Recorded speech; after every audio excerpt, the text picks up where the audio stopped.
You're listening to the ESO Network, your station for all things geek. What's your pleasure, sir? Please let me see your ticket stubs for the double-edged double bill. This week, Clive Barker says Candyman will Rex your teeth.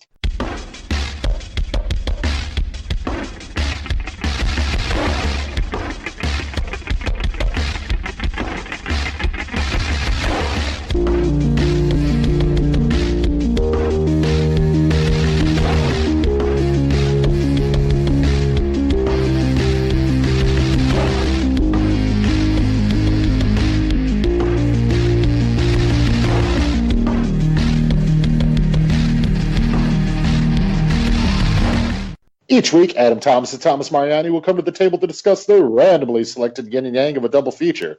Then, both will have to pick a number between 1 and 10 in order to seal their fates for the next episode. One will have 2 good movies, the other 2 bad ones. Let the chaos begin. I am Adam Thomas, and your suffering will be legendary even in hell. And I am Thomas Mariani, and I can take a sunrise, sprinkle it with dew. Willy Wonka, everybody. Great start to the horror October month. Willy Wonka, which is basically a horror movie anyway, when you think about it. Yeah, 100%. They pick off, it's like the same structure as Dawn of the Dead, in that they pick off those children one by one. Pretty much. Yeah, exactly. But one of the children here who's laughing in the corner, in the mysterious corners of Cabrini Green, is our guest who's been on a couple other episodes previous. He was on our Sam Raimi episode and our Dick Miller episode, and he's returned here, Mr. Scott Crawford. Scott, how are you? I'm doing good. I just got back from getting a golden shower baptism, and I'm feeling ready to go. I have a lot of questions about that. we shouldn't probably go into it. Yeah, probably not. But welcome back, Scott, of course, and you're appropriately here because I know you're a pretty big horror fan, and this is our first episode of October, and if you're new, if you're part of, say, the ESO audience who just got introduced to us only about like a little over a month ago or so, we last year did 4 horror-centric episodes for the month of October, and we're going to do that again because Adam and I are pretty big horror fans, and we communicate in the realm of horror fandom a lot, given some of our past podcast history. Yes, that's very, very true. This week, we're doing a topic that you were very adamant about doing, Adam. We are doing Clive Barker because on the 5th of October is his 67th birthday, so happy birthday, Mr. Barker. Yes, happy birthday. Absolutely. Yes, and Adam, you're a very big fan of not just the films that this man's work has been adapted into, but the works themselves, yes? Absolutely. Like I said at the close of our last episode, I actually do own, I checked, every one of his books that has been published in some form or another. A couple of the graphic novels based on the work, a lot of the Hellraiser comics. Actually, this past April, I went to a convention, and Scott was at the same one. I got a Hellraiser poster signed by the entire principal cast, including Clive Barker. Yeah, I'm a huge, huge fan. And when did that start for you? Oh, God, man. Probably, I was pretty young. I want to say like 11 or 12, because I had an issue of Fangoria, and I saw the Cenobites. And I was instantly like blown away. I'm like, what the hell is this? And since then, they've been probably one of my favorite like horror antagonists, if you want to call it that, especially, obviously Pinhead himself. But I just think the whole idea and the mythos behind it is just fantastic. And what kind of attracts you to Barker? What do you think makes him distinctive amongst other horror authors? What I really like about it is, he definitely amps up the sort of sexual aspect in all of his stories and makes it sort of I don't want to say a dirty thing, but really puts a lot more into it as far as the type of pleasure you can derive from it or what it can cause people to do, anything like that. And he's got also a very original take on most of the things that we've come to take for granted, like vampires and, ghosts and demons and everything like that. Like, he definitely gives it everything his own spin. And I'd say he's 85% hit. I mean, there's a couple that are like, well, this was okay, but he's really right on most of the time. And Scott, would you say that you're similarly a fan of Barker? I'm guessing that's why, given you're on our fucking show. But would you say that you're a big fan of the man's work? I don't own all of the books like Adam does, but Barker is pretty much the reason why I became a horror fan, because at the age of 8 years old, I snuck downstairs while my parents were watching Hellraiser, and I watched the scene of Frank building himself back up from the pool of blood in the attic. And that scarred my brain for many, many years before I actually sat down and watched the movie. And yeah, like Adam, I got to meet Clive Barker at the convention. Like, super excited, had him sign my Nightbreed poster. And I actually have a 6-foot-tall Pinhead statue down in my basement signed by Doug Bradley as well. Like, Hellraiser is definitely one of those films that has, like, been with me most of my life. And majority of his movies also I am a fan of. Even our bad one tonight, I'm kind of a fan. Well, for me, I'm more of a fan, I guess, of the adapted works, because I haven't really read any of Barker's stories myself. It's weird, this is an odd turn where you were the more redded one, as it were. It's the only time it's going to fucking happen. Maybe, I don't know. Unless it's like, unless it's Penthouse Forum or something like that. Our next episode on Penthouse Forum, our picks are... But no, I haven't read any of his books, I haven't read any of his short stories, but I have seen many of the films. I'm a big fan of Hellraiser, obviously.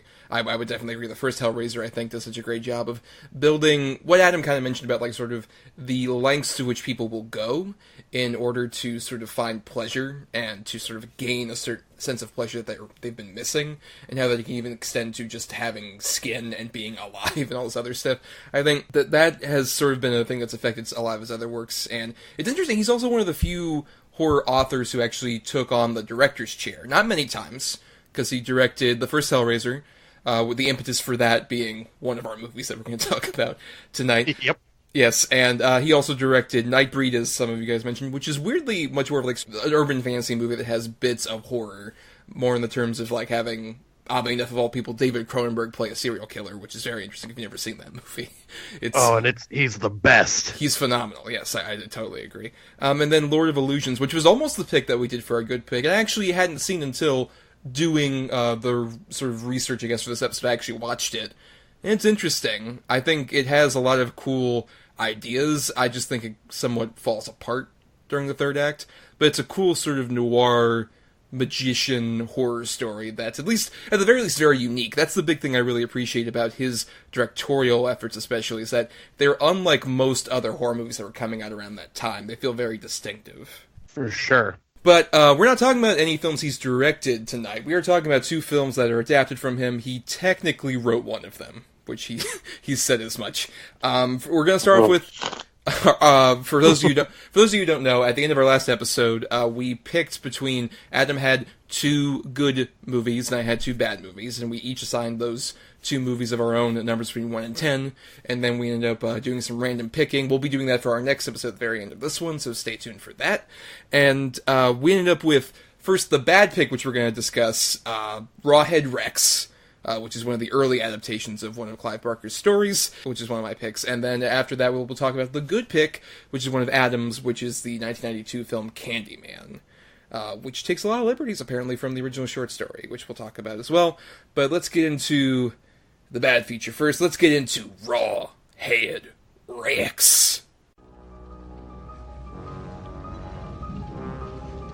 What I saw wasn't human. Oh my God!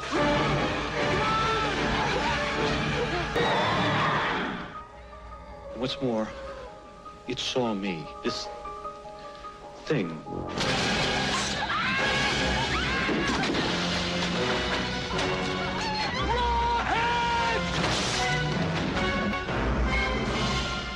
Rawhead Rex.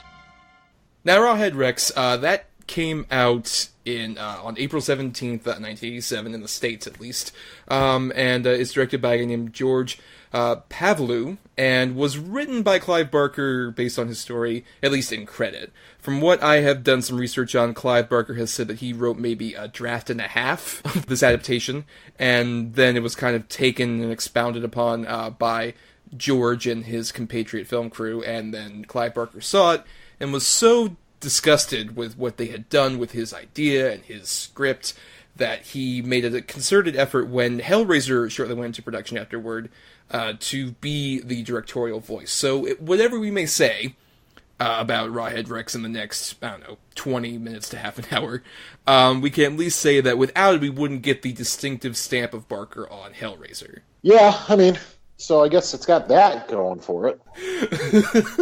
Yeah, this was my pick because, admittingly, in terms of doing a bad Clive Barker adaptations one, I was a bit concerned doing the pickings for this episode, especially because I could have just done 2 bad Hellraiser sequels, but we didn't want that. We didn't want to just sit here and talk about a bad Hellraiser sequel necessarily, not at all. And those would have been boring as hell. Right, that's true. As opposed to Rawhead Rex, which I had heard about mostly in terms of, like I mentioned, the backstory of Clive Barker not really being a fan of it, and then deciding to go into directing movies because of it. And I'm like, all right, this will at least be a bit interesting. And I'll say it has a few unique touches I didn't expect. Like, one, I didn't know it takes place in Ireland. It's like a small Irish village they spend most of our time in, following a family, mainly the father, who was doing some research about the neighborhood and finds out about this villainous creature named Rawhead Rex, who's some sort of demon. It's been kept at bay. You could see maybe an interesting urban legend kind of take of like, oh, there's this mysterious creature, it's roamed here before, and it's hidden underneath the, very earth that this little cottage town sits on. In practice, it becomes like a town being stalked by a very overzealous metal fan from the looks of it. So true. Just like, because apparently a big thing that I haven't read the original source material of this. Have either of you? Yes. I've read little excerpts from it. I never actually read the full thing. So, from what I've heard, then I'll go with Adam as our source on this.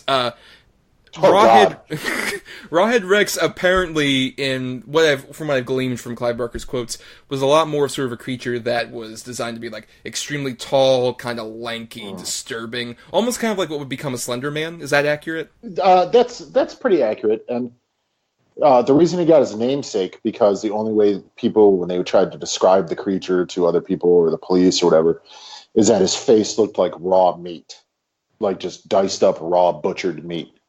So that's why he got the name Raw. He's not a professional wrestler in metal costume. Let's put it that way. It's more feels like a supernatural threat as far as in the short story. You got to figure the short story is in one of the books of blood. I want to say it's in volume 4, maybe 5. And it's, 15, 20 pages. That's it. I've never understood the logic of taking a 15 to 20 page short story and making a 2-hour movie out of it. I mean, it's just, this movie's filled with so much padding and extra bullshit. I mean, on paper, I could see doing that with a short story because there's less you have to necessarily adapt. There's less details you have to cut out. There's more you can kind of fill in. I see that on paper, but I do agree in practice with this. There's a lot of just like, look at this Irish countryside. Look at that fucking scarecrow that we have to stop the car and go back for to build really bad tension. All sorts of other stuff like that. They definitely are kind of compounding it. And it's definitely a bummer when apparently he was supposed to be 9 foot tall or something, right, in the original story? Yeah, I don't think they actually, maybe they give his height, but I know they say I forget the exact terminology they use, but yeah, he's super, super tall. Yeah, he's inhumanly tall, right? As opposed to getting a 6'3" dude probably to be in there. Right, exactly. Which they were saying was 7 to 8 feet tall in the movie. Right. There's plenty of times where, especially there's point of view shots of Rawhead where it's a camera on a really huge a steady cam that's super extended up, and it's he's not that tall, guys. He's above average height. So Adam, all of this sort of background is to segue into your thoughts. What do you think of Rawhead Rex?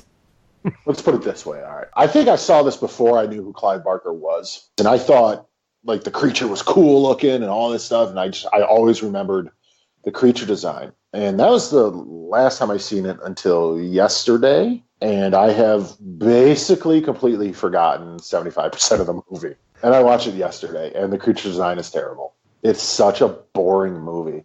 And then anytime they were in the caravan area, I just kept wanting Brad Pitt to walk out from Snatch. That's all I was hoping for. Periwinkle Blue. I'm just any levity. It's a boring, forgettable film. Guy Ritchie's Rawhead Rex sounds interesting. That'd be badass. I don't know, I saw Aladdin. Maybe not badass. Calm down. I would say probably more interesting. That's true. It would probably be mediocre as opposed to maybe this. But then again, Scott, you kind of mentioned obliquely that despite being our bad pick, you have a fondness for Rawhead Rex. I wouldn't say fondness. There's just like this something I like. I guess it's one of those so bad it's good movies for me. Like I got introduced to Rawhead Rex about 3.5 years ago when I was still with the Horror Drunks podcast, and that was my first time watching it. And like the first time I seen it, I had to ask my co-hosts. I'm like, so did the guy that created the comic book The Pit get inspired by Rawhead Rex? Because holy shit, that character from the comic books looks exactly like Rawhead Rex. Yeah, it does. And yeah, I swear it's like an exact inspiration. But anyways, yeah, I find this movie to be, really bad, terrible acting and all that. But there are just like some elements of it that are just like nuggets of very interesting ideas and kind of cool scenes, but just done so poorly. And like obviously they had probably a terrible budget, and whoever did the creature effects just didn't know what the hell they were doing, because it just looked like someone put a giant horse head mask on and was running around acting like an idiot. I don't know, I find this like charmingly bad. Like I just have fun watching it. Yeah, I guess I kind of fall in the middle between you two, because there are definitely, I think, very funny bad moments. I would say in particular, my favorite sequence of this whole movie is when he attacks the farm couple in their little cottage. His wife is like, "Oh, honey, you forgot to lock the barn door. Oh, okay, I better go close it. I thought I closed it." And then Rawhead's just like standing behind some fucking boxes, and then just like comes out and then attacks that guy. And then his wife looks out, and he's just like, "Oh my god!" And then he just comes in, like breaks the window, and then I think in a very classic example of a funny bad moment, while she's running around the house, he's just tossing around the fucking kitchen in the most hilariously nonchalant way possible. He's just like, flip this table, and then fuck these eggs, and then the dramatic shot of the spaghetti falling over is my favorite. Just, no, yes. Not, as an Italian, I was just like, oh, mamma mia, no, not the spaghetti. That whole scene reminded me of that gif of the creature from the Black Lagoon. Fuck this, and fuck that. Exactly, fuck this. It feels very much like that. It's like he's throwing a tantrum as opposed to actually being intimidating. And even once again, that actress, God bless her, just like going around like, oh my god, like the way she's going around the house and just like falling over fucking nothing in the hallway, just like, oh god, no, why? And then later on, like, she gets attacked by Rawhead, and she's pregnant, and you're like, oh, is he gonna kill her? And then she's alive, but she's, like, I guess haunted by it? I don't know, what the fuck happened to her? I think she was just, like, traumatized by it, so when that guy came up to her when he found her alive, she, like, freaked out thinking it was Rawhead Rex for a split second, because then she started laughing hysterically right after that. So I'm thinking maybe it was that, and then the whole fertility thing being what defeats Rawhead, I think, is the whole reason why she was still left alive, because of her having the child in her. Really, it's about the power of women and the effects of PTSD. It's a very deep film. You're right, Scott. That changes my entire perspective. Yes. This movie's great. I hope it would. But then I do agree also with Dan at the same time that there are very long, boring stretches of this movie. It's only about like 80 minutes long, so it's not like a huge sit, but I do agree that it's definitely padded to get to feature length. It definitely feels like one of those very short movies that still can't quite manage to get, where it wants to be. I think, and especially because like we're mentioning Rawhead Rex and this like very bad design, which apparently only had about 4 weeks to design the suit, and the suit apparently is just like a single piece that the actor would put on, and you can tell there's no articulation. The face is always the same. It's very awkward. It's very unintentionally funny, and I think also it's a big problem of, like we kind of mentioned last week with Kevin Smith and the way he uses monsters in his horror comedies. They light it so poorly to where you see every single bad detail. Like, it's in plain daylight most of the time, and it looks terrible. The only time, I will say, with the movie and the monster actually becomes not scary, but at least kind of atmospheric and creepy, is the bit where the main hero is walking through the forest at night, and then he looks up and Rawhead is at the top of like a cliff face staring directly at him from below, and it's mostly in cascade and shadow. They should have just done that most of the time. Where he's got the head. Yeah, I agree. Yeah, hide that creature in the shadows at all times. I mean, it literally looks like either like Pitt, like Scott was saying, but like even if like Eeyore started hitting a tanning bed and working out, like he just looks like a giant donkey creature. Like It does. I mean, Eeyore, like, if he had, like, started juicing up a bit, and the juicing really did not affect him very well. He got, like, rabies from juicing. Right. Yeah, that's what I'm saying. But yeah, he's using, like, bat steroids or something like that. But thanks for noticing. right. Hell, Rawhead even looks derpy as hell when it does, like, this up close, because it looks like he's all cross-eyed because of the weird, like, LED lights in his eyes. Yes. Maybe that's why he was throwing the tantrum in the kitchen. Maybe it's like, well, the can opener's rusty.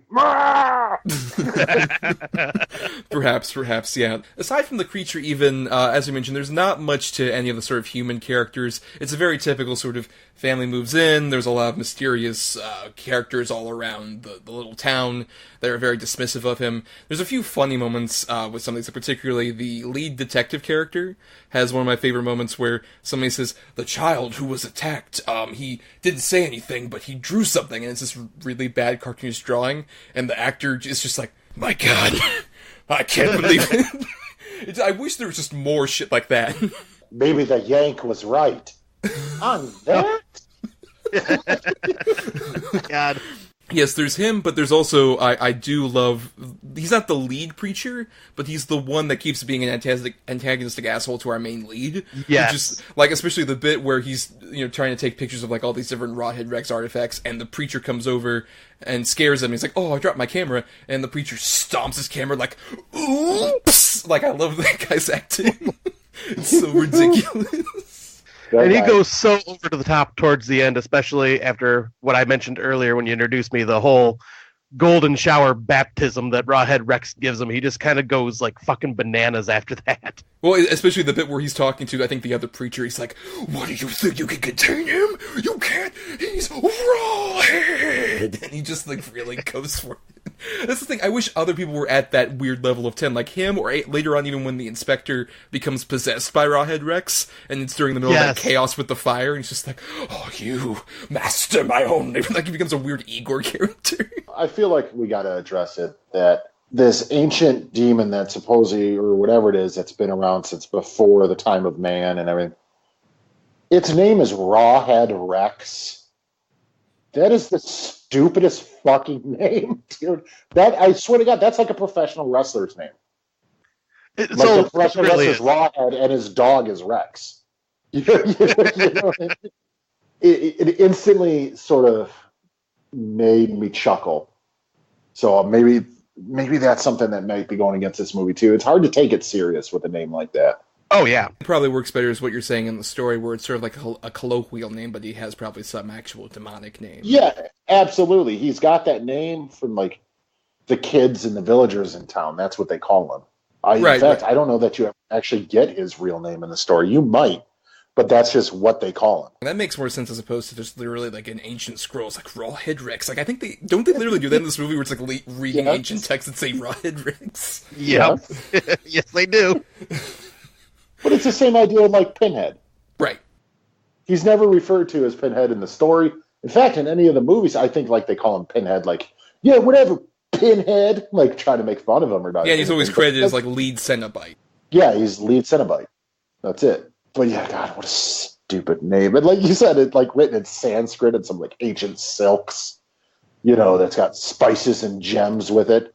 And so the moon shall turn black as night, and he shall become forth Rawhead Rex. Get the fuck out of here. Like, I'd love to hear the Kate Blanchett at the beginning of Lord of the Rings style monologue about, in this kingdom long ago, Rawhead Rex was trying to destroy this small little village. And he just comes fucking barreling out of, like, the ground in Gravedigger, fucking, like, Walk by Pantera blasting, or Thunderkiss 65, doing donuts.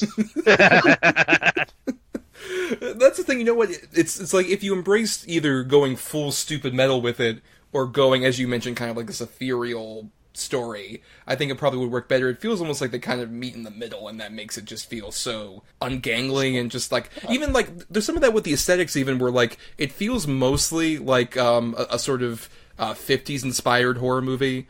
With stuff like the couple that goes out, the teen couple goes out in the middle of the woods, but then, like we mentioned, Rawhead Rex comes out looking like he's a fucking understudy for Ozzy Osbourne or some shit. Mm-hmm.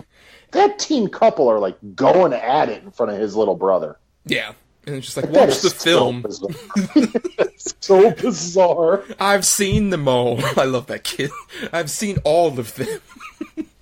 It's so stupid, yeah. Are there any other interesting bits that we haven't talked about here? Especially Scott, since you're so in love with the So Bad's good qualities of this movie. Is there any other moments we haven't mentioned, maybe, that delighted you? I think we've pretty much covered, like, especially, like, the over-the-top acting from, like, just the handful of actors, like, really kind of, like, amps it up for entertainment value. Like you said, I wish everyone would have went full ham on this. The main character is so drab and boring, and really tends to forget all about his son that got devoured by Rawhead Rex, like, very fast.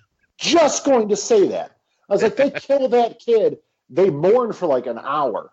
And then they're just like, well, whatever, I gotta find him. Well, it's much worse where, like, his wife and daughter are still very much mourning, and they're still in, like, so despondent. And he's like, but I gotta stop. I'm just like, our son died 2 hours ago.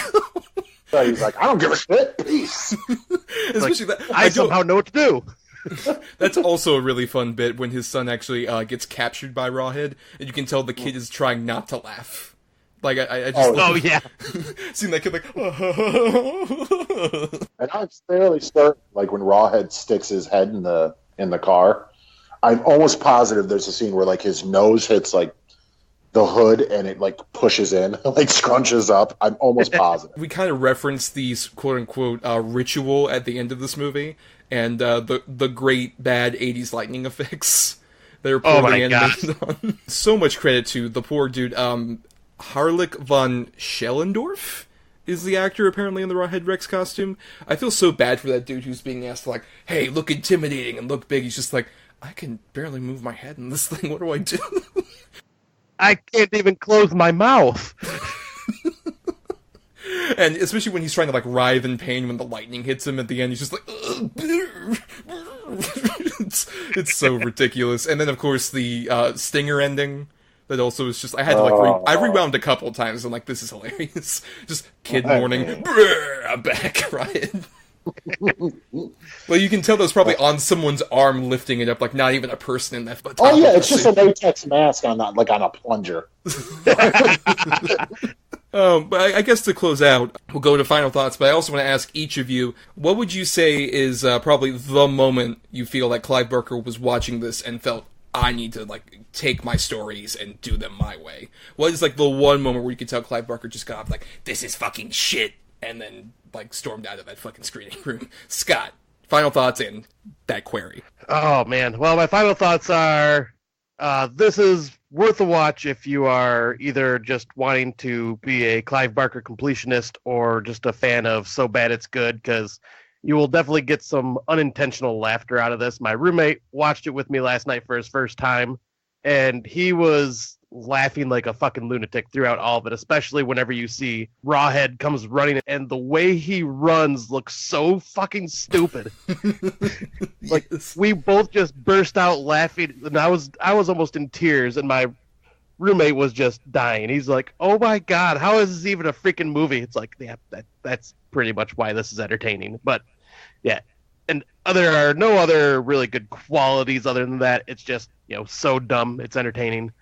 But oh man, I almost want to say the whole movie is what makes Clive Barker wanted to say fuck this, but no, I would say probably the way they kind of tried to make Rawhead intimidating, but just failed so miserably. He just looked like an 80s fucking metalhead. And I think just that design, like, from Clive Barker's probable description, knowing him, he probably went into great detail on what it looked like. And they fucked it up a bit royally on this, I think. All right, Adam. I mean, it's just a boring, forgettable movie for me. It doesn't even really qualify as a So Bad It's Good for me. I found it a slog to get through this one. I do agree with Scott. If you're a Barker completionist or even an 80s, like, obscure horror movie, fanatic, then this might be up your alley. But for me, it was a bore. And I mean, I tend to almost agree with Scott again. It's probably a lot of the creature design might have like thrown him off, but also they just the sloppy cuts from the gore or when anything good's about to happen. Like you barely get anything, and it's just like I like to imagine maybe he destroyed the kitchen because he's got a gluten allergy and all their shit wasn't gluten free and it just pissed him off. Like, who knows? It's a bad movie. Yeah, it's quite bad. I would say there's enough fun moments to maybe make like a solid YouTube supercut. But I do agree that as a whole, it still is very sluggishly paced, and the characters aren't that interesting for the most part. And we're describing basically all the like really fun moments or occasionally kind of interesting horror bits. I can definitely see why this would influence Barker to kind of take the reins. I'll say, for the moment, it's probably that kitchen scene I was talking about, because I think it's really, I could imagine Clive Barker just sitting there, and he's just like, okay, Rawhead's gonna come out here, maybe it'll look good this time. Oh no, he's behind boxes. And I could just imagine the play-by-play of him watching that sequence, and just being flabbergasted and horrified, and just like angry, and making other theater patrons feel uncomfortable as he yells at the screen. That feels like the moment where a Clive Barker would be quite upset about what's going on. Also, he'd be like, there's no penises here! Not even one! Before we continue onward to our good feature, let's hear about a great ESO show that you could be listening to right now. We are the Metal Geeks Podcast, and on this show we have heavy metal, comic books, video games, movies, theme parks, and more. Wait, comics? Yep. And movies? Exactly. Video games? Yeah. Metal? Of course. How does theme parks fit in this? It just does. All of us Metal Geeks can be found at metalgeeks.net. At Metal Geeks for Twitter? Metal Geeks on Instagram. And Metal Geeks on the Facey Space. You can also find us on iTunes. Subscribe today. Metal Geeks. Alright, and let's move on to our good feature, one we're very highly anticipating talking about, 1992's Candyman. In cities everywhere, they whisper his name. It's just a story. Just a ghost story. It ain't safe around here. I don't scare too easy. I came for you. He's here.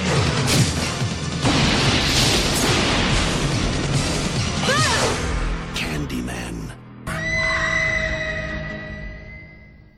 Candyman came out October 16th, 1992, written and directed by Bernard Rose, based on the novella The Forbidden by Clive Barker, and from what I understand, this short story that this is based on is not very similar to the final film. Is that right, Adam? I mean, it's similar as far as in spirit, but a lot of things are changed, like the locale, character names, things like that. Right, because from what I understand, it takes place in Liverpool originally, the story. Yes. And it's because this obviously takes place in Cabrini Green, which is a real housing project that used to exist back in the day. So apparently the main thing is that Candyman was not actually a black man originally. He was, I guess, not really described as any specific race, was he? No, yeah, absolutely. He was described like he could be considered all things, all race, all colors, all gender, everything. It was almost like dependent on how you wanted to see him. So basically Slenderman again? I mean, kinda. Slenderman just ripped the fuck out of Clive Barker off, I guess. Oh, dude, 100%. Oh, for Clive sure. Barker and Lovecraft. Yeah. But, I mean, he didn't wear a fucking three-piece suit and a tie. You know. Right, as opposed to with the Bernard Rose adaptation decided to take a very specific turn where, as you mentioned, this takes place in Cabrini Green, and is mainly about sort of a white grad student trying to investigate about urban myths in urban areas, literally, and finds out about a mythological creature called the Candyman, who, when you say his name 5 times in a mirror, will come out and try to kill you, or at least infect your life. And initially she thinks, oh mate, this is probably some kind of thing that the residents kind of glom onto. It's not like a real legend, but it's a fascinating one nonetheless. And she finds out that seeing is believing. Yes. And Adam, this was your pick. And so, yes. I think we've discussed, even in like previous podcasts that we were on, we always wanted to discuss this movie. We always have been huge fans of it. I just want to know, where did it start? When did you first see Candyman? Well, it started before I even saw the movie, because when this came out, this was like the movie. Like, everyone was terrified of it. It even developed the, instantly the fear people would have of looking in the mirror and doing the Candyman thing, much like Bloody Mary. Yeah, there you go. That, but it almost took on a life of its own, like instantly. And I mean, people were terrified by this movie. So, of course, I had to fucking see it. And when I first saw it, I mean, I probably saw it probably right after it came out. I was entranced instantly. The way it's shot, the soundtrack, the score. I mean, this score in this movie is one of the greatest horror scores of all time. By Philip Glass, beautiful. yes. Yeah, it's fucking fantastic. The acting all around. I mean, Tony Todd is so good in this movie, and he's so attractive and alluring and seductive, and yet the most dangerous thing ever put on film at the time, or at least at this time. And I still stand by, I think this is one of the greatest underrated horror films ever made. I think this deserves a spot right up in the top 10 with The Exorcist, with The Omen, everything. I think this movie is a perfectly shot, filmed, acted, scripted horror film. I'm getting the sense you're not a fan. Yeah, it fucking sucks, dude. I mean, Chicago? I want it to be in Liverpool, man. I want the Beatles to walk through a shot, you know what I mean? Be my victim. Mm-hmm. Yeah. Oh, look at him, a little doobly. Got a little hook candy. I have all these bees around so I could have honey in my chest. Look. He likes the one bird where you say, tip with the cup to her, doodly-doo to the next bird. The brown bird, you know. Oh my gosh.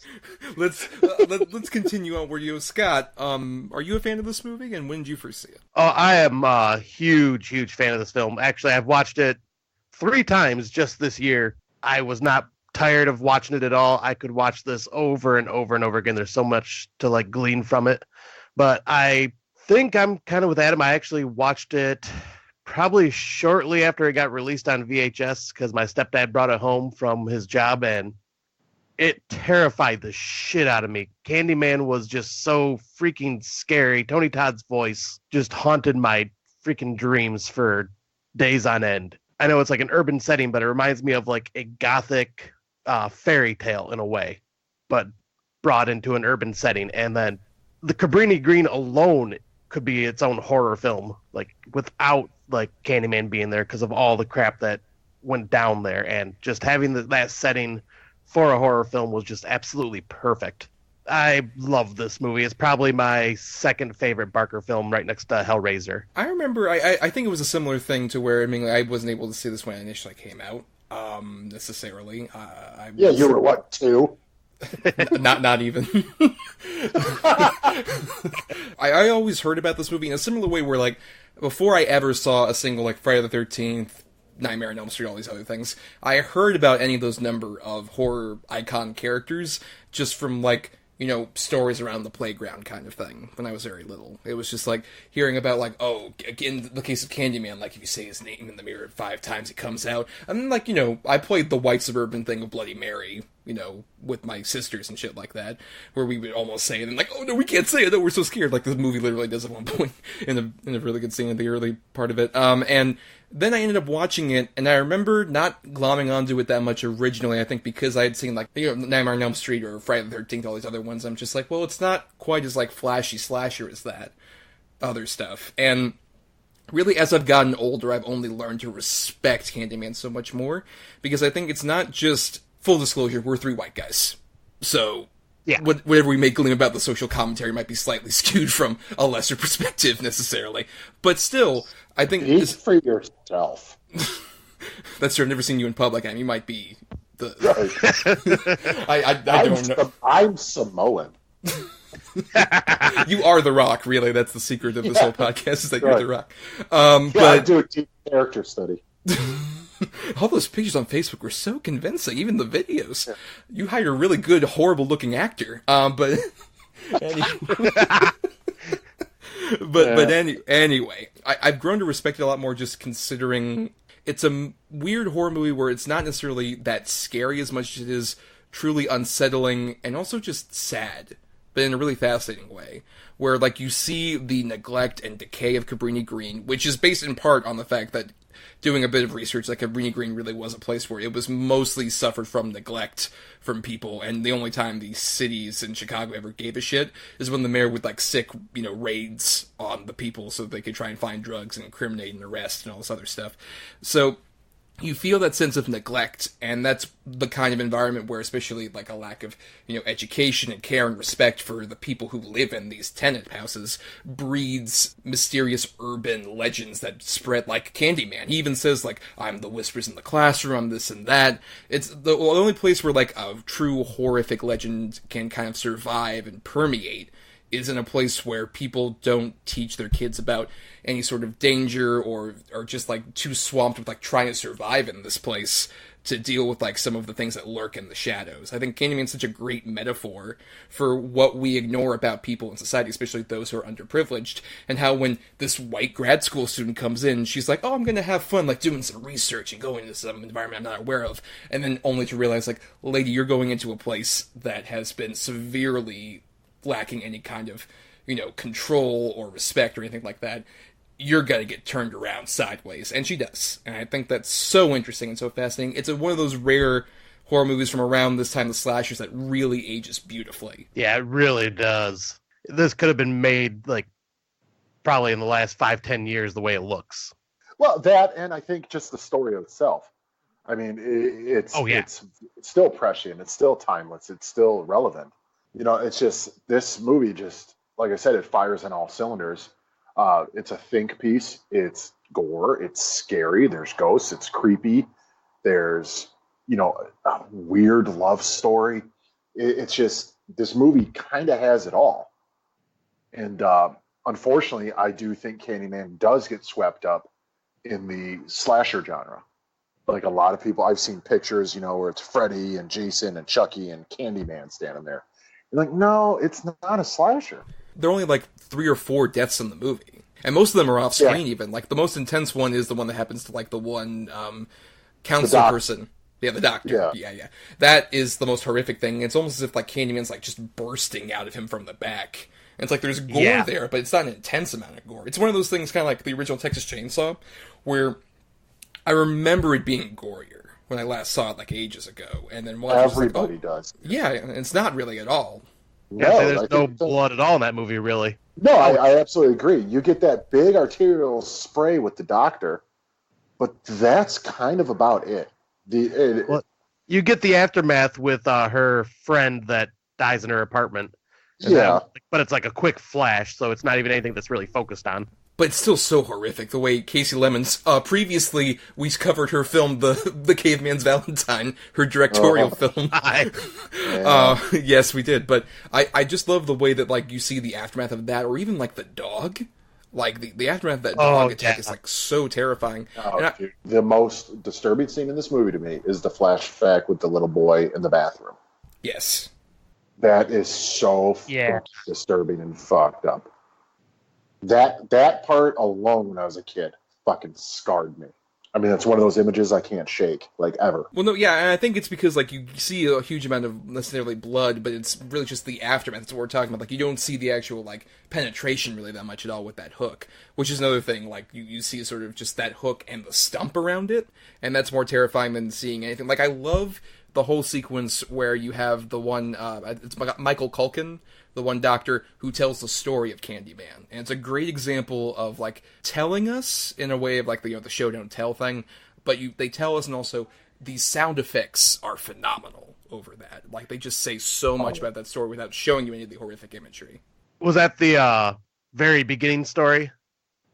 Well, it's the first time we hear the full backstory of Candyman. Oh, okay. Yeah. Right, yeah, at the dinner. We're not talking about the bit where we have the flashback and bad boy Ted Raimi shows up in Indian. Because I had to make a comment about bad boy Ted Raimi. I mean, white bread ass nerd Ted Raimi. Well, exactly, that's the point, and it's really funny. It's so fucking funny to see him just, like, waltzing in a leather jacket, like, sup, babe? What's going on? Clearly needing his glasses. Just on set, he's just talking to a long lamp, just like, sup, girl. Ted, the actress is that way. But I do agree, especially, like, with to talk more about Tony Todd, this was the movie that definitely made him the horror icon that he is today. Even though he'd been previously in Night of the Living Dead 1990, which is an underrated remake, as Adam would definitely agree with. Yeah. But I would say what is so interesting is he's the only one of these sort of horror icons of this era that could fit into a Dracula style part. Because all the other slashers are mostly kind of non-vacant and don't have much to say, like a Jason or a Michael.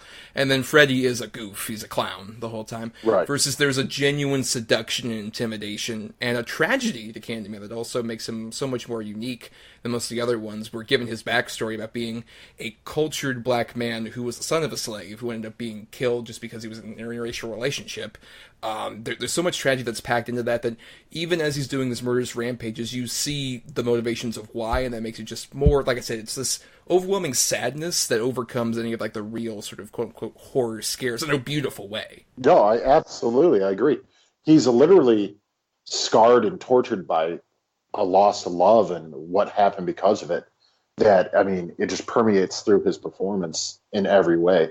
There's no question to me when he's seducing Virginia Madsen's character that he is doing a dance with her, a very seductive dance. He is kind of in love with her, but he's still going to fucking kill her because that's what he has to do now. That's who he is. I think it's just a marvelous, marvelous character and a marvelous performance. And, hot news, hot off the presses, I just read it. He is, in fact, reprising the role of Candyman in the Jordan Peele-produced remake. Right, that's what I read too. I was going to bring that up. Yeah, it's been on and off announcing in terms of that. That we'll talk a bit more about that potential remake near, I guess, the end of our discussion. But Scott, how do you feel about sort of his performance here, and what sets him apart from so many of the other horror icons of that era? The one thing I was going to bring up is this is kind of what separates him from the slashers for me is he doesn't have enjoyment from killing. He doesn't have a sadistic glee like Freddy Krueger does, or just the one death and destruction. It's more he's doing this for a reason that is kind of almost beyond his control at this point, because this is just what he has to do. And the fact that he plays these mind games with Virginia Madsen's character, and it almost plays out she's the one that's actually doing this the whole entire time. And you, if you never watched this film before, you're going to be questioning that, almost till the very end, until he murders the doctor. And I love that because that's just the way he does it. He's just I wouldn't even say trickster, but it was just more he's great at playing the mind games and just messing with the person's sanity that he's, tormenting. And it's not for sadistic, gleeful reasons. No, it's definitely more sort of a means to an end for him. It's something that he kind of has to do. Especially when Casey Lemons comes in the middle of that kitchen scene, and she's so terrified, and he has just this look on his face of just, well, you wanted to join. I didn't want to do this, but fuck it, you're here. He has that. You said my name. Yeah, you said my fucking name. Right, it's almost like the whole original premise of the Cenobites, where they are sort of a neutral evil kind of deal. Yes. That's kind of definitely what Candyman's sort of aiming for, but at the same time I agree, that sort of seduction, it's almost as if he's just using this as a way of just sort of taking back the punishment and crime that was put upon him, especially with the use of bees. It's such a weird, disturbing image, but at the same time, there's so much weird power in him, opening his mouth and all these bees coming out, and some of this other stuff. There's so much there that makes him a uniquely tragic figure amongst a lot of the other horror figures at this time. But we should also definitely talk about Virginia Madsen, where especially when I was going into it this time, I was a bit worried, is this going to kind of feel, a bit more dated about, it's the white woman's perspective on going into this black community? But I think it honestly almost makes this age better because it's about somebody going into an environment they don't know and just being oh, I'm going to study fasting, interesting, treating them like basically animals in her own way. Just going I'm going to study these foreign concepts. It's no, they're real people, and you're going into their environment and you're trying to mess with what's going on, and you don't know what you're getting into. I think Virginia Madsen does a great job of playing that curiosity and naivete so wonderfully, and still being sympathetic and not being, just almost, there's points where you could almost see her going can I speak to your manager, white lady asshole? Oh, yes. Yeah, she's got a Karen haircut. There's no question. Let's put it this way. She's one of the few don't want to call her final girl because she's not, but one of the few protagonists in horror movies that you kind of can't hate her. Like I get what she's doing. I get her strive. She's trying to make a name for herself, with her career and everything like that. But like you said, Tom, she is 100% completely you're out of your element, Donnie, all the time. She is always out of her element. She doesn't know where she is. She doesn't appreciate the danger of it. She doesn't appreciate the culture that she's sort of thrusting herself into. She doesn't understand. I mean, and ultimately that's what gets her killed is she inserts herself into this fucking situation and this story and this history and this urban legend, if you want to call it that she had no right in partaking in to begin with. Her obsession is kind of what keeps her going back there over and over and over again, because you'd think most normal people would probably avoid going back to Cabrini Green after being brutally attacked in that bathroom. But for some reason, she keeps coming back and keeps putting herself back in these dangerous situations just because she needs to know more and try to figure out things more and more and more. And it just, the obsession just kind of takes over. But at the same time, she also learns after a certain point, like, oh, my danger got this young child, in this case, in danger. And I have to end up, actually rescuing them. Because she even tries with the slightly older child that ends up being used as sort of a witness. And I love how she comes back to him and she's like, look, everything's fine now. You really helped me. I appreciate that. It's just like, but this just means so much worse for me. Like, Candyman's going to get me is his way of saying, like, but you coming in already disrupted things so much. You don't even know the ripples of what's going to happen to me just because he's treated as like this snitch of sorts that like helped get this guy in. There's so much danger that can still be going on, and she doesn't really understand that, like, oh, just because they arrest this one guy doesn't mean everything's going to be hunky-dory in Cabrini Green after that. Yeah, I love the fact that they kind of treat Cabrini Green, to use an overused cliche and criticism, feels like a character in this film. It really feels like an immersive environment, and you really do get a sense, especially as we keep going under, and I gotta say, like, so much credit to the set designers I love all the graffiti in this movie. I think the graffiti says so much about the environment, says so much about, like, the sort of artistic intent trying to come out of this, like, derelict place, and it looks so disturbed and almost like a Gothic statue. Like, this graffiti is the version of, like, the gargoyles in an old Gothic dark house story.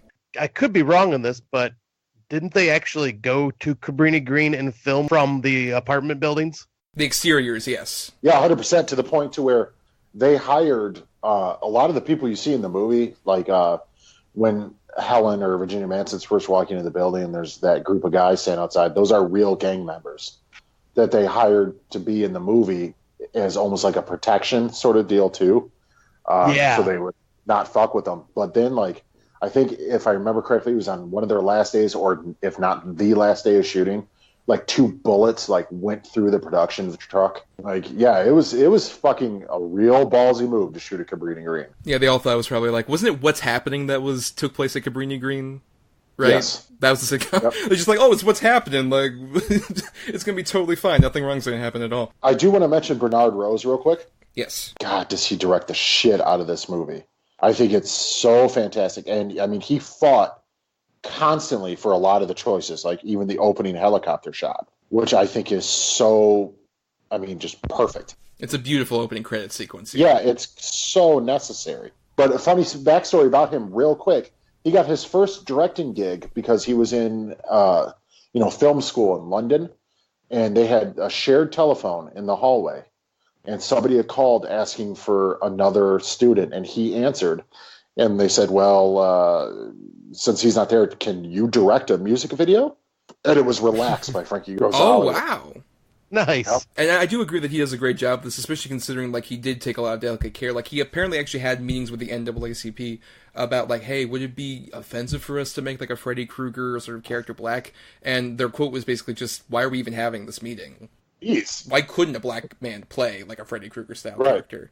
That's almost more perverse that you say he probably potentially couldn't at some point. And I think that's the thing, is that he treats this environment with respect, but in the same way of, like, he doesn't ever necessarily make Cabrini Green feel like, oh, this is a dark, spooky castle, as much as, like, this is a real place that's just derelict because nobody pays attention to it.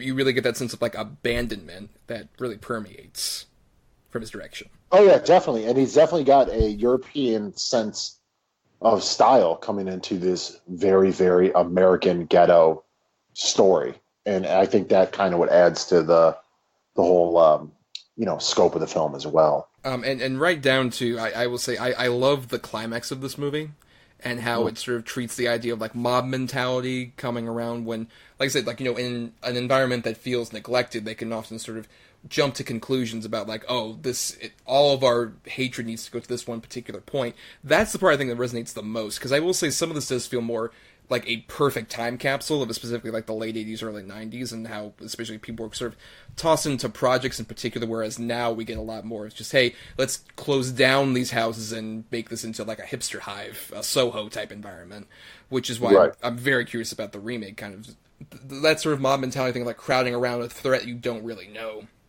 and how you're kind of like stuck in this burning pile of garbage.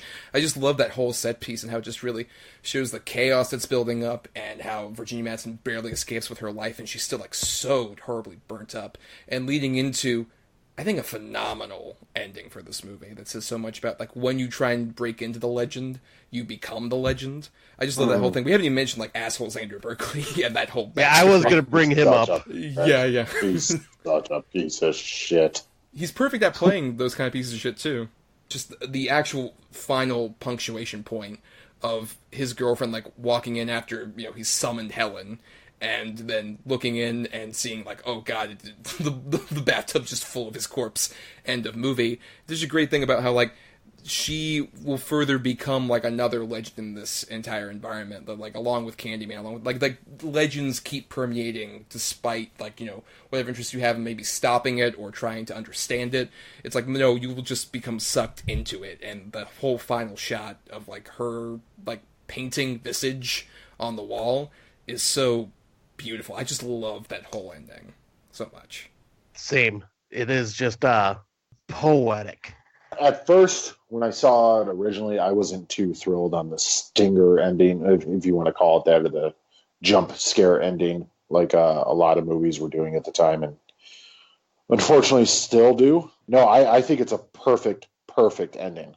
The thing is, I think it's such a perfect ending that it should have just stopped at that. They did not need to make sequels. Yeah, I was going to transition into that before we kind of go into final thoughts. I watched the Candyman sequels for the first time just before we did the show. I'll say I think Candyman 2 is a very well-made but terrible film. I think it's like, I think it's really very well directed because it's directed by Bill Condon, who they're going to make much better films after that. But I think the script just has a lot more sort of like the pervasive stuff about like, oh, hey, let's play a lot more on sort of like, oh, he was son of a slave, not necessarily educated, but son of a slave, and let's go into more of his backstory in a way that feels kind of a lot more of like the movie I feared Candyman would age terribly into being. Like, Candyman 2 is that movie in a lot of ways. Yeah. It doesn't quite fit. And then Candyman 3 is a really bad direct-to-video sequel. It just is really a bad remake of the first movie. It's so bad. Yeah. Donna DeMarco. Oh, good lord. Yeah, I've never actually seen those. I was always skeptical of like tarnishing the first one because like I've only heard not so good things about the sequels, so I just kind of avoided them. I was going to attempt watching them for my 31 Days of Halloween since I'm trying to watch a lot more first time watches. So I'd argue the first maybe 10 to 15 minutes of Candyman 2 is really good. But then the rest is kind of like, it just becomes mediocrity. Especially when they get into like actually showing his backstory. They literally have a bit where somebody like takes some honey off of a stung up body and just tastes it like, it tastes like candy. Candyman! Oh my god. And they repeat it 5 times because you're like, oh, that's why. You're like, no, that's so fucking stupid. Who cares? But that does bring up the interesting thing of, we mentioned this remake / sequel, I guess. I'm not sure quite what it is at this point. That's going to be coming out next year. It's produced by Jordan Peele. I'm really excited just because I realized the director, Nia DaCosta, who's a black female director, which is a very interesting different choice. We never had a black female director of one of these movies. But also I realized I had seen her first film, which came out earlier this year, a movie called Little Woods, which is a movie with Tessa Thompson and Lily James in it. It's a drama, but what I like about that movie is it takes place in like the Ozarks, and it's about like these people who are trying to survive in like a poverty-stricken like Washington sort of area. That movie has such a great sense of place, and I would love to see her translate that to Cabrini Green, which especially in this modern context where I'm now, from what I've seen, it's like a bunch of like the original place where like the high rises were is now like a Dick's Sporting Goods store.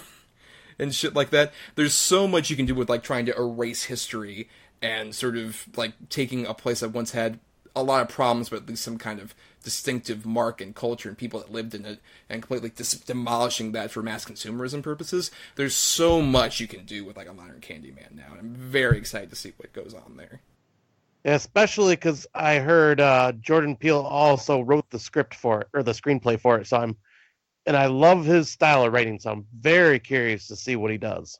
Yeah, and I also heard that they were toying with the idea of making it a male protagonist who was seduced by Candyman.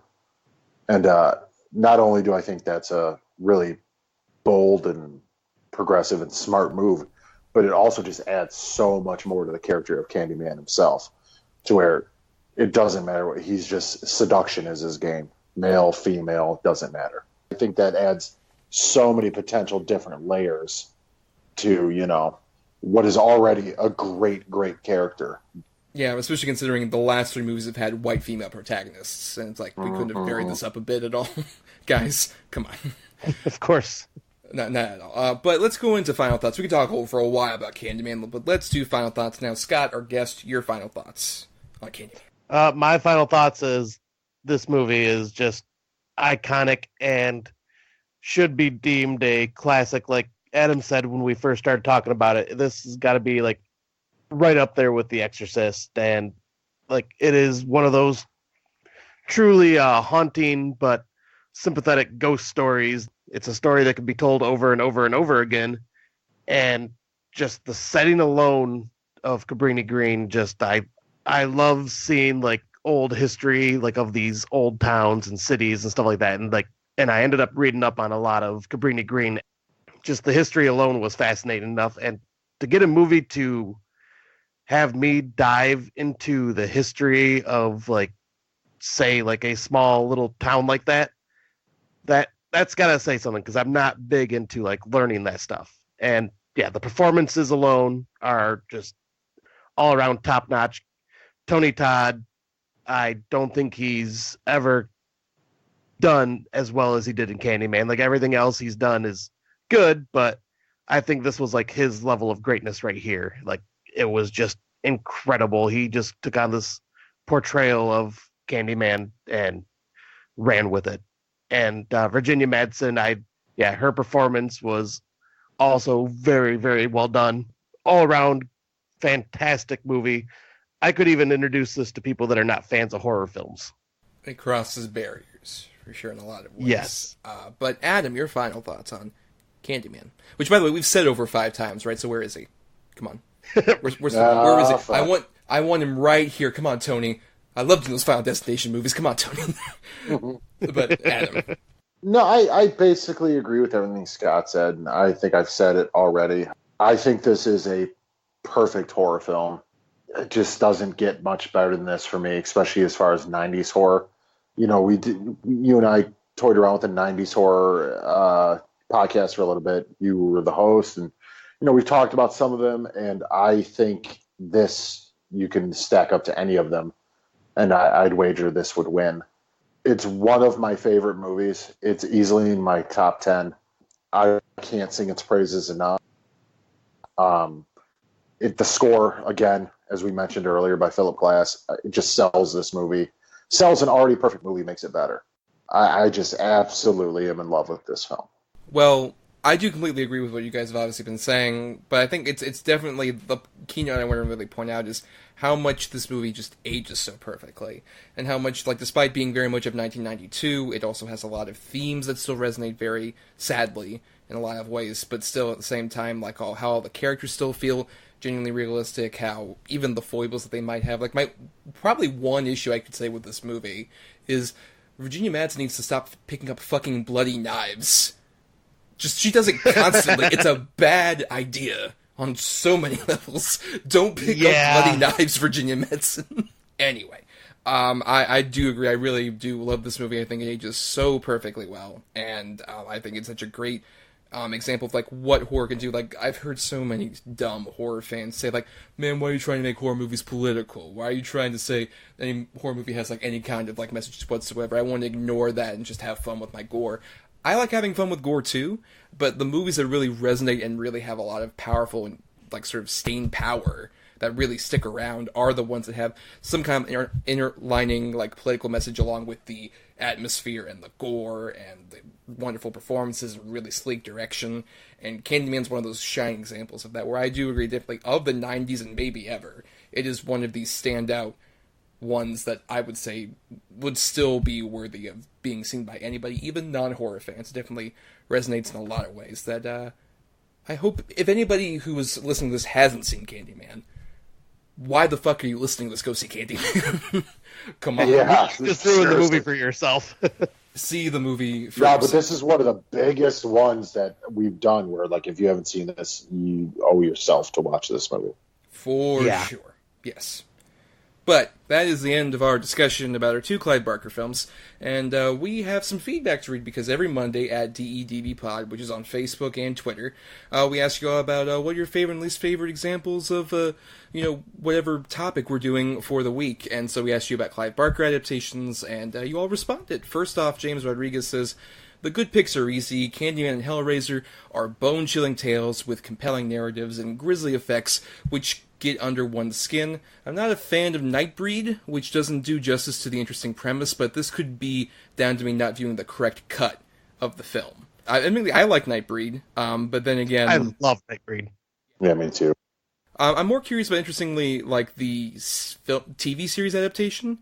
I think there's a lot you can do with, like, a TV version of that concept. As far as I know, that's on sort of hold based on Clive Barker's health and everything like that, because he definitely wants to be heavily involved in it. But I do think an episodic version of Nightbreed would really, really could be something cool. To really flesh out, especially, like, that whole... What's the town called again? Midian? Midian, yeah. I think to flesh out Midian and some of the other characters. I know there was, like, the super long director's cut, but I've heard so many people say it's not worth the 3 hours and 9 minutes to watch it. Have you seen the Cabal cut, Scott? Yeah, I got the director's cut from Scream Factory, but yeah, I never did see the Cabal cut. It's legitimately basically the same thing. And even the director's cut from Scream Factory just adds on scenes they didn't need. Yeah, like a whole 5-minute scene of the main girl singing. Oh my god. Her horrible singing. We got it. To me, it's unnecessary. I mean, I do think Nightbreed's a flawed movie, but I still think, based on what it's trying to convey and just the possibility of what it could be, I think it's a very, very fun movie. Yes. Ebony Sierra Bell says, Rawhead Rex is bad, but has some hilarious moments in it. I think we kind of agreed with that. I did. Stephen D. at Waiting FTH says, Hellraiser and Candyman are standouts. I have a soft spot for Hellraiser 2 and Nightbreed, fully acknowledging that that's more based on Cronenberg and the comic series than the film itself. Despite Lord of Illusions, I'd like to see a Harry D'Amour series, to be honest. And that was your alternate pick, and you're a fan of Lord of Illusions? Yeah, I'm a big fan of Lord of Illusions. I'm a big fan of the Harry D'Amour character, too. He pops up in a couple books. I would love to see that Scarlet Gospel turned into a movie. I enjoyed it. No, I'm a big fan of Lord of Illusions. Like I said, I agree with you, Thomas. There's flaws in it. The third act is kind of rough, but I mean, fucking Nix and Butterfield alone. Like, oh shit. No, I will say I love the opening of that movie. I think the opening of the movie is such like so fucking good. A great tense situation to just like be thrown into. Like, a great example of in media res of just like, oh my god, what the fuck's happening? What's this cult? What's going on? You really get immersed in it. And I do also like Scott Bakula as Harry Dean. But then again, that might also just come from like, man, Scott Bakula deserves so much better. Really good in it. A Harry Demore series could be pretty cool, but I don't think it's ever going to happen, unfortunately. Maybe it would almost work better if you kind of did like almost a Castle Rock style thing about like different Clive Barker characters and had the influence kind of permeate into a TV show kind of somewhat based on his works. Almost maybe like a Fargo. Where I could see that. You kind of have like that would be kind of cool. Right, you have the clear influence, but it's not directly adapted from anything. That might be interesting. I guess. But also, there was mention of Hellraiser 2.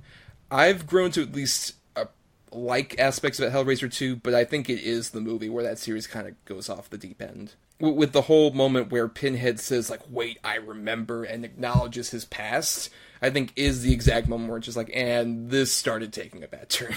That would only get worse from there. Yes, no, okay, I agree with you. I think that part is really stupid. I do like a lot of more of the world building Hellraiser 2, like with the Leviathan and things like that. But Hellraiser 3 to me is where the series just went, we're done. Yeah, that was... I became wisecracking Pinhead in that one. I vaguely recall, is that the one with the CD cinema? Yeah, yeah, I remember that. And the guy with the camera lens for the eye. Yeah. Ready for your close-up. Like, oh no, what are we doing? No, I think Hellraiser 2 has problems. I do think that Pinhead all of a sudden be like, oh, I was Captain Elliot Spencer, and I don't want to be this anymore. Stupid. They should have never humanized the Cenobites at all. No. But what are you going to do? It exists. Brian Kane says, Barker wrote for a criminally underrated video game called Undying in 2001, which, while a commercial flop, quietly influenced the blossoming action horror genre. And he also wrote for a 2007 squad-based horror shooter called Jericho, which is every bit as terrible as that description sounds. I didn't know he dabbled in video games. That's interesting. Yep, I played both of them, and Jericho was, really bad, but Undying actually had some really cool moments in it. I never played Undying. I did play Jericho, and it was atrocious. It's really, really fucking bad. Yeah. And then we also got some feedback about our last episode about Kevin Smith from a Monica Siegfried, who said, Dogma is such a favorite. I owned it on VHS, but I haven't seen it since we got rid of that ancient thing. Your podcast ended up being quite a memory lane trip for me. Thank you, Monica. We appreciate that. Well, thanks. Yes, for sure. And I did also want to mention, because of this, there's a story I forgot to talk about in my weird Kevin Smith adolescence. When I was about 13, I took a trip with my family to New York, and there was a point where we, like, right after we arrived, I think the day after we arrived in New York, where Kevin Smith had a signing at his Jay and Silent Bob's Secret Stash, the comic book store. I was, like, begging my mother, like, can we take a train to New Jersey and go over to the fucking comic book store? And God bless her, she did that. It was interesting because we went over to New Jersey and we stood in line for hours, and there's some horrible picture of me with, like, horrible braces next to Kevin Smith somewhere. Nice. But the thing is, we had to, like, go immediately after that signing onto the train and bolt over to Radio City Music Hall to see the Rockettes. Like, right after that, we were meeting my other members of my family right there, so we're just, dressed in awkward fucking, like, street gear to go see the Rockettes at Radio City. That's probably the most fanboyish isms I ever got to. Well, thank you for sharing that. Those are always fun to hear. Yes, I was such a fucking dork. Anyway, thank you all for submitting this feedback. I think we all are. Fucking was. This is past tense bullshit. Here's the difference, though. This dork wouldn't take a train to New Jersey to go to a fucking comic book signing while he was in New York. I've drawn that dork line long ago. But anyway, thank you all for sharing that feedback, and thanks to other people like Chris Oliver for the intro and outro music used in our show. Listen to more of his music at chrisoliver.bandcamp.com. Thanks to Emily Scarter for the art for our show, and of course, thanks to Mr. Scott Crawford for being a guest on another lovely round of our Double-Edged Double Billin'. Go ahead and plug yourself. Where can people find you on the interwebs? Well, thanks for having me, guys. It's been fun, like always. Well, I will still plug my podcast. We haven't recorded an episode since February because just a lot of personal issues happened, and we're hoping to get it started back up again, but it's the podcast by the cemetery. Our last episode that we did was during Black History Month, where we covered Candyman and Sugar Hill, which if you haven't seen Sugar Hill, I highly recommend that movie. That movie is entertaining as hell. Fucking love Sugar Hill. I'm going to be possibly doing a video game podcast with my roommate at some point. That's still just in the works, hasn't even come to fruition yet. But you can also find my writings. I write for pophorror.com, and I mainly lead the video game section of the website now. I do occasionally go and review horror movie screeners every so often, but we may be branching off and creating a sister site called Pop Gaming sometime in the future, so keep an eye out for that as well. And you can also find me as Scott Crawford on Facebook. All right, and you can also follow us on both Facebook and Twitter as @DEDBpod. Where, like we said, we post up those feelers and episode links and whatever zany things we might do. And also you can send feedback to us at doubleedgeddoublebill, all spelled out, @gmail.com. Or you can find me at my own individual Twitter account at NotTheWho'sTommy, where I do my own little musings. And I also do writing for MarianiThomas.wordpress.com, where I write reviews and such. And I also do some satirical superhero news at TrueSuperheroFans.com, where I write ridiculous articles like just this week that we're recording. I posted up about Laura Dern and Blue the Raptor having a on-set feud during the rehearsals of Jurassic World 3. Oh, that's awesome. It gets very saucy in that particular article. And also, just to throw out, we mentioned this last week when we had Rafe Telsch, our guest, but I was a guest on his show. It's a burgeoning show. It's just his second episode called Have Not Seen This, where I talked about Walk Hard, the Dewey Cox story. Yeah, that movie is awesome. It's fucking great. It's so awesome. I love it so much. It's so good. And Adam wouldn't let me talk about it, also I had to talk about it somewhere. I had to. I did my job. And you can find Adam, I'm guessing, in the corners of Cabrini Green, just like covered in graffiti and blood, and what was on the walls of that bathroom in that movie. Oh, covered in shit? Yeah, thanks. Yes. Well, I mean, just that part's probably accurate. Well, for more quality content like that, please subscribe to us on iTunes or YouTube or Spotify or Stitcher or other podcasting platforms. And if you're listening on the ESO network, why not dig into the archives on our Podbean feed to look at, because we only posted up to episode 68 from there on ESO. There's so many other episodes you can dig into there for. And if nothing else, if you could either rate, review, or even just share the show around, we would appreciate it, because that gets us more listenership. What the fuck, people? I got mouths to feed. With all this non-existent podcast money, this monopoly money that we make off this show. That before we skedaddle out of here, we gotta do our picking for next week, Adam, and we're continuing that horror train a-rolling this month. With our next episode is all about Italian horror, Italiano, truly the spirit of my people coming into a horror context, which, as I've even said on the show before, I'm shamefully not as aware of as maybe I should be. This is one of my favorite genres of films, too.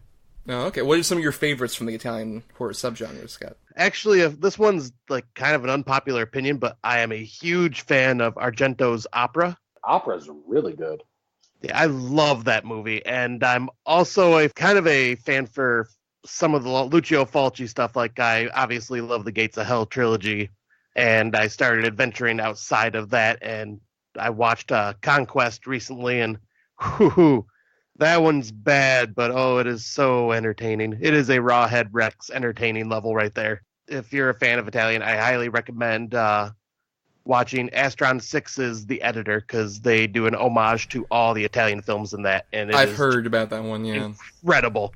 Now, it's time to do the picking, where, like we mentioned at the beginning, each of us has two movies of different qualities. This time I have the two good movies, and it has the two bad ones that fit the Italian horror subgenre. Usually, I would pick a number between 1 and 10 for Adam's picks, and then he would pick a number between 1 and 10 for my picks. But because we have the lovely Scott Crawford here to be our Vanna White, our audio Vanna White, to pick these little selections here, you're going to go ahead and pick a number between 1 and 10 for both of our choices. So for my two good ones, Scott, Number 2 and 1 and 10. All right. Well, thank God you said audio version of Vanna White, because I don't think I could be that sexy.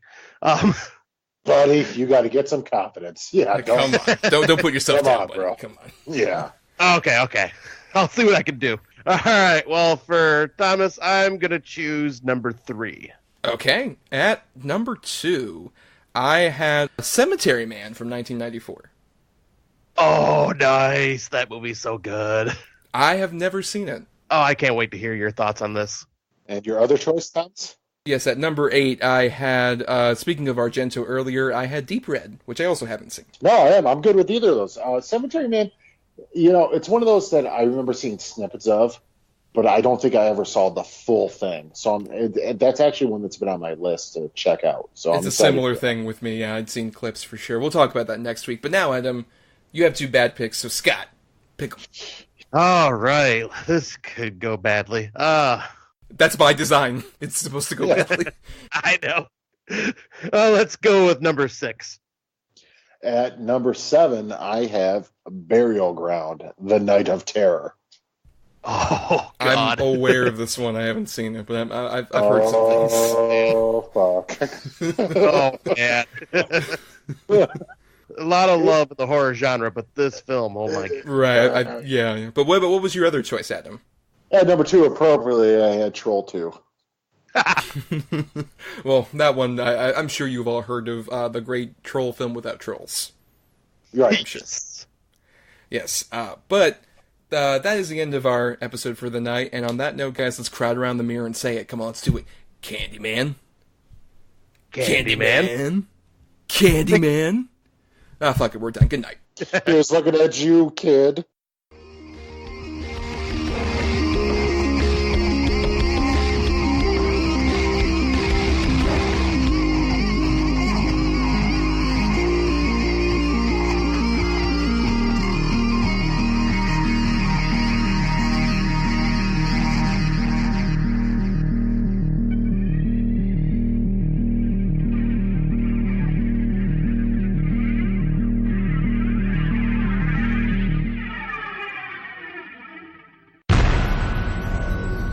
This has been a broadcast of the ESO Network. Be part of the crew and help support our shows by donating to our ESO Patreon or by shopping through Amazon.com or the TeePublic store, which can all be found at www.esonetwork.com. The ESO Network, your station for all things geek.